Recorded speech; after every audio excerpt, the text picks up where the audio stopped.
Paulus mau hidup.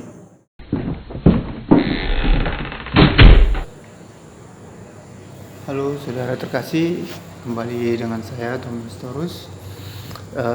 Kali ini saya mau bahas mengenai statement Paulus yang mengatakan dalam Filipi 1 ayat 21, karena bagiku hidup adalah Kristus dan mati adalah keuntungan.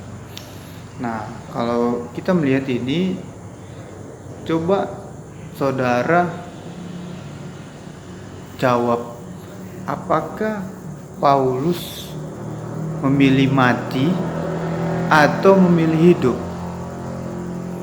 Nah, sebelum saya lanjutkan, saudara bisa jawab pertanyaan saya ini di kolom komentar. Saya tunggu beberapa waktu supaya kita lanjutkan. Nah, kalau saudara sudah menjawab, kita sedikit bahas dulu mengenai Paulus.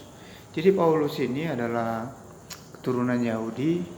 Dia dari suku Benyamin. Dan kelahirannya itu kalau dibilang dia berasal dari Turki ya. Kalau sekarang itu adalah dari Turki, daerah Turki. Nah, dia pada awalnya itu adalah bernama Saulus. Dia ini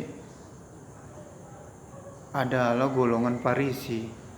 Ya, pada saat itu orang-orang yang taat dan keras ya dalam ajaran-ajaran Tuhan, ajaran-ajaran yang akan pengajaran-pengajaran yang disiplin. Nah, jadi dia ini adalah sebelum menjadi Paulus adalah orang yang sangat keras dengan pengajaran, dan bahkan dia adalah orang yang membinasakan orang-orang yang mengikuti ajaran-ajaran Yesus. Dia di bawah kepemimpinan Gamaliel ya. Sebelum dia bertemu dengan Yesus dan menerima panggilan dari Kristus, dia sangat keras terhadap pengikut-pengikut Kristus.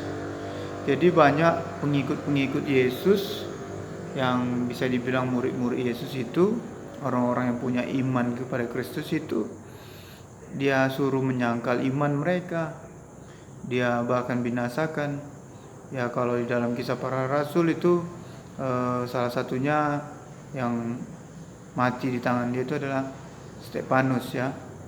Nah, akhirnya Yesus menemui dia lewat mimpi ya, lewat penglihatan dalam mimpi pada saat itu, dan bahkan sampai akhirnya namanya pun menjadi Paulus. Nah, saudara, kalau kita lihat dalam Filipi ya, kita melihat mulai dari dalam Filipi 1, dia memiliki murid bernama Timotius. Jadi tulisan Paulus ini dia menulisnya ketika dia di penjara. Ya, akhirnya, dan dia memang gak lama pada saat itu di Filipi, dia di penjara, gak lama dia keluar, sehingga dia buat tulisan kesaksian ketika dia di dalam penjara.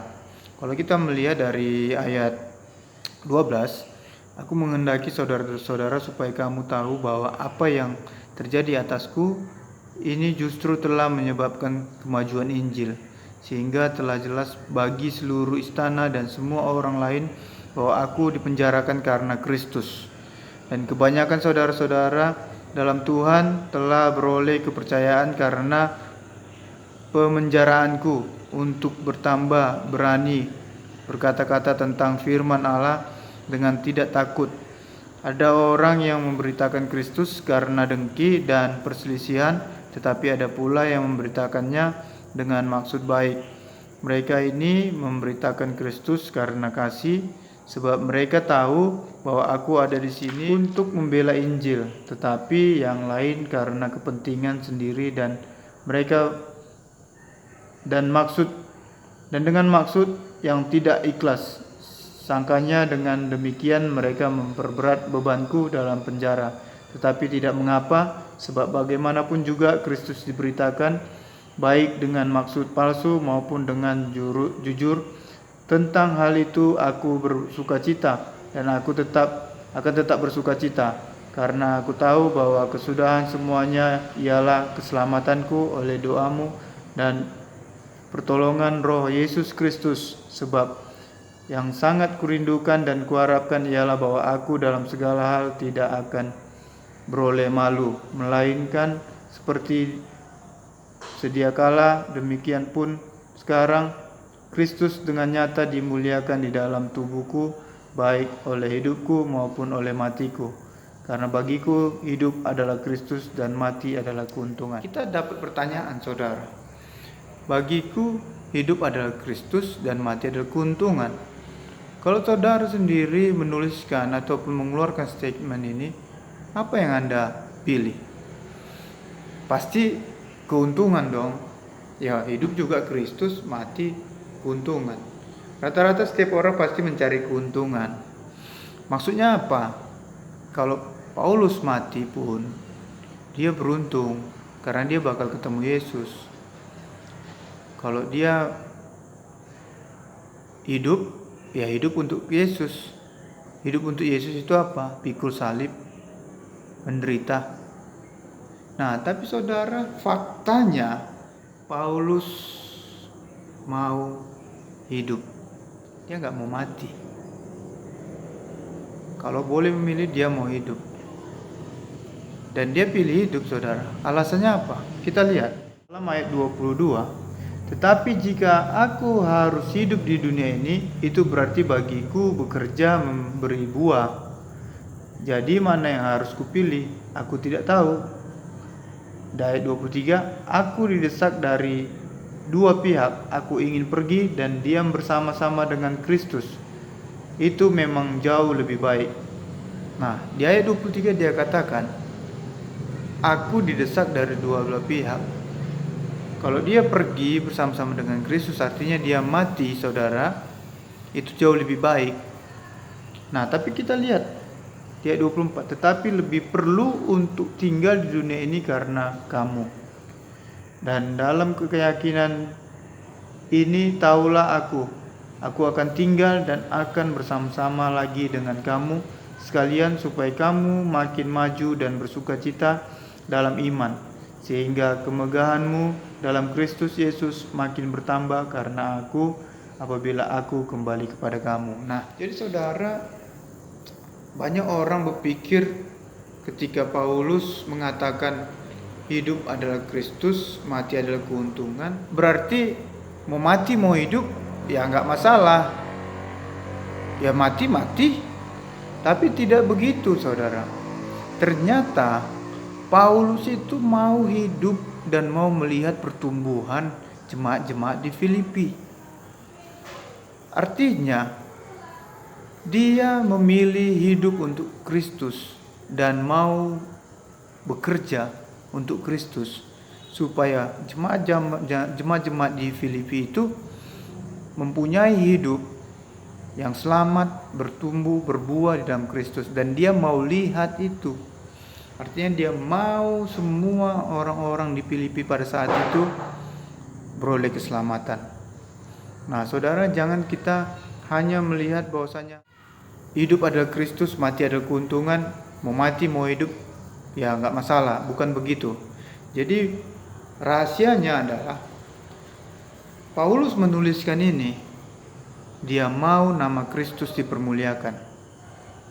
Walaupun seandainya karena Kristus dia mati, dia tidak akan rugi lagi, karena dia tahu toh juga akan bersama-sama dengan Yesus Kristus.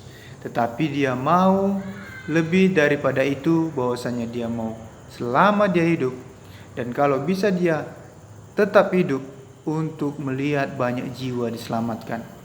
Jadi saudara, hidup untuk Kristus, mati adalah keuntungan.